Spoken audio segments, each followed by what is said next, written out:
Friends, આજે હું તમારી સાથે શેર કરીશ એકદમ બજાર જેવા મેથી ક્રેકલ્સ કે પછી મેથીની ચિપ્સની રેસીપી.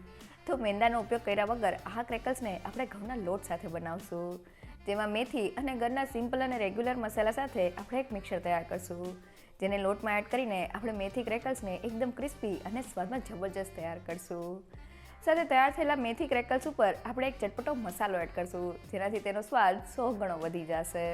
તો ફક્ત 2 વાટકી ઘઉંના લોટમાંથી ડબ્બો ભરીને તૈયાર થતા મેથી ક્રેકલ્સ તમે એકવાર બનાવીને મહિનાઓ સુધી ખાઈ શકો છો. તો ચાલો રેસીપી શરૂ કરીએ. ક્રિસ્પી અને કુરકુરા ક્રેકલ્સ બનાવવા માટે મેં ઘઉંનો લોટ લીધેલો છે. તો રેગ્યુલર રોટલી કરવા માટે જે લોટ વાપરતા હોય તે જ લીધેલો છે. વાટકીના માપથી 2 વાટકી જેટલો ઘઉંનો લોટ મિક્સિંગ બાઉલમાં એડ કરી દઈએ.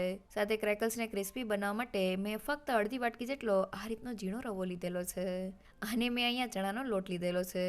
આ રીતની મોટી ચમચીના માપથી 3 મોટી ચમચી જેટલો ચણાનો લોટ મિક્સિંગ બાઉલમાં એડ કરી દઈએ. સ્વાદ પ્રમાણે મીઠું એડ કરીને બધા જ લોટને મિક્સ કરી લઈએ. અને હવે મોણ માટે મેં 1/4 કપ અને 4 મોટી ચમચી જેટલું તેલ લીધેલું છે. તમે તેની જગ્યાએ ઘીનો ઉપયોગ પણ કરી શકો છો.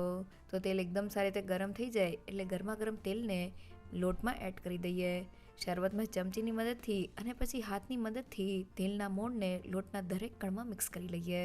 તો મોણ એકદમ સારી રીતે મિક્સ થઈ ગયું છે, જેનાથી લોટનું ટેક્સચર આ રીતનું ક્રમ્બલી તૈયાર થઈ ગયું છે. જેને હાથમાં દબાવીએ તો તે સારી રીતે બાઇન્ડ થઈ જાય છે. મીન્સ આપણા લોટમાં મુઠ્ઠી પડતું મોણ છે, જે એકદમ પરફેક્ટ છે. તો મેથી ક્રેકલ્સને આપણે ઘઉંના લોટ સાથે બનાવીએ છીએ, એટલે તેને ક્રિસ્પી કરવા માટે આપણે ઘઉંના લોટ સાથે થોડો રવો એડ કરવાનો છે. 2 વાટકી ઘઉંના લોટ સાથે આપણે ફક્ત અડધી વાટકી જેટલો રવો એડ કરવાનો છે. અહીંયા આપણે ઝીણા રવાનો ઉપયોગ કરવાનો છે. ઘરમાં જાડો રવો હોય તો તેને મિક્સર જારમાં પીસી લેવો. સાથે આપણે રવા સાથે થોડો ચણાનો લોટ એડ કરેલો છે.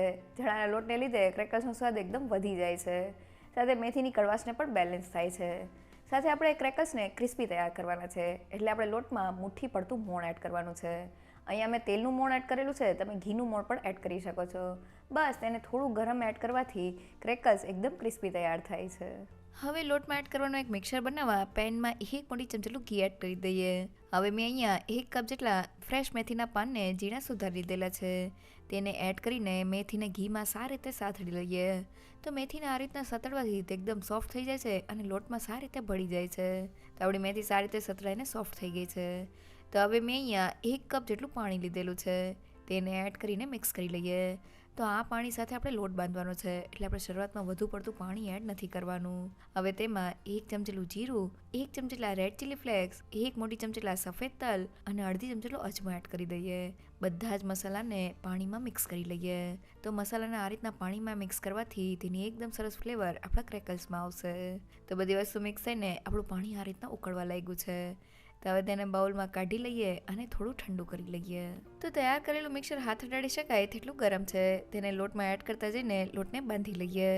તો અહીંયા આપણે મિક્સરને વધુ પડતું ઠંડુ નથી કરવાનું. મિક્સર થોડું ગરમ હશે તો જ રવો તેને એબ્ઝોર્બ કરીને ફૂલી જશે. તો મેં લોટને બાંધી લીધેલો છે અને તે આ રીતનો કઠણ છે. આ રીતનો લોટ બાંધવામાં મારે બધા જ મિક્સરની જરૂર પડેલી છે. તો બંધાયેલા લોટ ઉપર થોડું તેલ એડ કરીને લોટને મસળી લઈએ. તો લોટને મસળવાથી તેમાં એક સ્ટ્રેચીનેસ આવે છે અને આપણે ક્રેકલ્સ માટે પતલી રોટલી વણી શકીએ છીએ. તો મેં લોટને મસળીને આ રીતનો સ્મૂથ કરી લીધેલો છે. હવે તેને ઢાંકીને 10 મિનિટ માટેનો રેસ્ટ આપી દઈએ. તો આપણો લોટ બંધાઈ ગયો છે. અહીંયા 2 વાટકી ઘઉંના લોટ સાથે આપણે ફક્ત 1 વાટકી જેટલી જ મેથી લેવાની છે. મેથીનું માપ આપણે વધુ પડતું નથી લેવાનું, નહીં તો તેનો કડવો સ્વાદ આવશે. સાથે મેથી અને રેગ્યુલર મસાલા સાથે આપણે એક મિક્સર તૈયાર કરેલું છે. પાણી સાથે આ રીતના મિક્સર તૈયાર કરવાથી મસાલાની એકદમ સરસ ફ્લેવર આપણા ક્રેકલ્સમાં આવશે.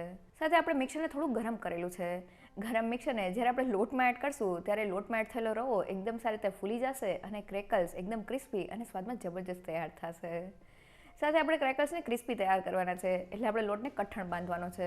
જો આપણો લોટ ઢીલો હશે તો ક્રેકલ્સ ક્રિસ્પી નહીં થાય. તો એ તૈયાર થયેલા લોટ સાથે ફટાફટ મેથી ક્રેકલ્સ બનાવી લઈએ. તો 10 મિનિટ પછી લોટને જોઈએ તો લોટ એકદમ સારી રીતે સેટ થઈ ગયો છે. તેમાંથી ફટાફટ ક્રેકલ્સ બનાવવા માટે એક મીડિયમ સાઇઝનો લુવો લઈ લઈએ. હાથ વચ્ચે રાઉન્ડ શેપ આપીને તેને વણવા માટે લઈ લઈએ. જ્યારે બીજા લોટને આપણે ઢાંકી દેવાનો છે. હવે લુવાને પાટલા ઉપર રાખી દઈએ. આ લુવામાંથી આપણે પતલી રોટલી વણવાની છે, તો તેની ઉપર થોડો કોરો લોટ સ્પ્રિંકલ કરી લઈએ. હવે તેમાંથી પતલી રોટલી વણી લઈએ. તો મેં રોટલીને વણી લીધેલી છે અને તેની થિકનેસ મેં આ રીતની પતલી રાખેલી છે. તો તેમાંથી ક્રેકલ્સ બનાવવા માટે મેં આ રીતનું કટર લીધેલું છે. તમે છરીનો ઉપયોગ પણ કરી શકો છો. શરૂઆતમાં તેમાંથી લાંબી સ્ટ્રીપ્સ કટ કરી લઈએ અને પછી તેને આડી સ્ટ્રીપ્સમાં કટ કરી લઈએ. તો આપણા ક્રેકલ્સ એકદમ ફટાફટ કટ થઈ ગયા છે. કટ કરેલા ક્રેકલ્સને હાથમાં લઈ લઈએ. તો અહીં આપણા ક્રેકલ્સમાં જરા પણ કાણા કરવાની જરૂર નથી, કારણ કે આપણે જે લોટમાં મસાલા એડ કરેલા છે તેને લીધે તે તળતી વખતે જરા પણ નહીં ફૂલે. અને હવે ક્રેકલ્સ ઉપર એડ કરવાનો ચટપટો મસાલો બનાવવા મેં 1 ચમચી દળેલી ખાંડ લીધેલી છે. સાથે મેં ફક્ત 1/4 ટીસ્પૂન જેટલા લીંબુના ફૂલ લીધેલા છે. તમે તેની જગ્યાએ આમચૂર પાવડરનો ઉપયોગ પણ કરી શકો છો. સાથે 1 ચમચી જેટલો સંચળ પાવડર અને અડધી ચમચી જેટલો મરી પાવડર એડ કરી દઈએ. બધા જ મસાલાને મિક્સ કરી લઈએ. તો બધા મસાલા મિક્સ થઈને આપણો ખાટો મીઠો મસાલો તૈયાર થઈ ગયો છે, જેની સાથે ક્રેકલ્સનો સ્વાદ 100 ગણો વધી જશે. હવે ક્રેકલ્સને તળવા માટે મેં તેલને ગરમ કરી લીધેલું છે. ગરમ તેલમાં ક્રેકલ્સને એડ કરી દઈએ. તો મેં કડાઈમાં સમાય તેટલા ક્રેકલ્સ એડ કરી દીધેલા છે. હવે તેને મીડિયમ ટુ લો ગેસની ફ્લેમ પર તળી લઈએ. તો આ ક્રેકલ્સ પતલા હોવાથી આપણે તેને હાઈ ગેસની ફ્લેમ પર નથી તળવાના, નહીં તો તે બહારથી બ્રાઉન થઈ જશે અને અંદરથી કાચા રહી જશે. તો લગભગ 3 થી 4 મિનિટમાં જ આપણા ક્રેકલ્સ સારી રીતે તળાઈને ઉપરથી ગોલ્ડન બ્રાઉન થઈ ગયા છે. તળાયેલા ક્રેકલ્સને ઝારામાં લઈ લઈએ. તો મેં બધા જ ક્રેકલ્સને તળી લીધેલા છે. ક્રેકલ્સ ઉપર તૈયાર કરેલો ખાટો મીઠો મસાલો એડ કરી દઈએ અને તેને સારી રીતે મિક્સ કરી લઈએ. તો મસાલો એકદમ સારી રીતે ક્રેકલ્સ ઉપર સ્ટિક થઈ ગયો છે. તૈયાર થયેલા મેથી ક્રેકલ્સને હાથેથી તોડીને જોઈએ તો તે એકદમ ક્રિસ્પી અને કુરકુરા હોવાની સાથે ખાવામાં ફરસા તૈયાર થયા છે. એકવાર જરૂરથી ટ્રાય કરજો. તો મિનિટોમાં ડબ્બો ભરીને આપણા મેથી ક્રેકલ્સ તૈયાર થઈ ગયા છે. આ રીતના એરટાઇટ કન્ટેનરમાં તમે ક્રેકલ્સને 1 મહિના સુધી સ્ટોર કરી શકો છો. તે જરા પણ નથી બગડતા. અહીંયા મેથી ક્રેકલ્સને આપણે ક્રિસ્પી તૈયાર કરવાના છે. એટલે જ્યારે આપણે તેને વણીએ ત્યારે રોટલીને પતલી રાખવાની છે, જેથી તેનું એકદમ ક્રિસ્પી ટેક્સચર આવે. સાથે આપણે તેને તળતી વખતે ગેસની ફ્લેમ મીડિયમ ટુ લો રાખવાની છે. આ ક્રેકલ્સને આપણે એકદમ પતલા તૈયાર કરેલા છે. જો આપણે ગેસની ફ્લેમ હાઈ રાખશું તો તે બહારથી તો કૂક થઈ જશે પણ અંદરથી કાચા રહેશે. સાથે તૈયાર થયેલા ગરમા ગરમ મેથી ક્રેકલ્સ ઉપર જ્યારે આપણે ચટપટો મસાલો એડ કરીએ છીએ ત્યારે તેનો સ્વાદ 100 ગણો વધી જાય છે.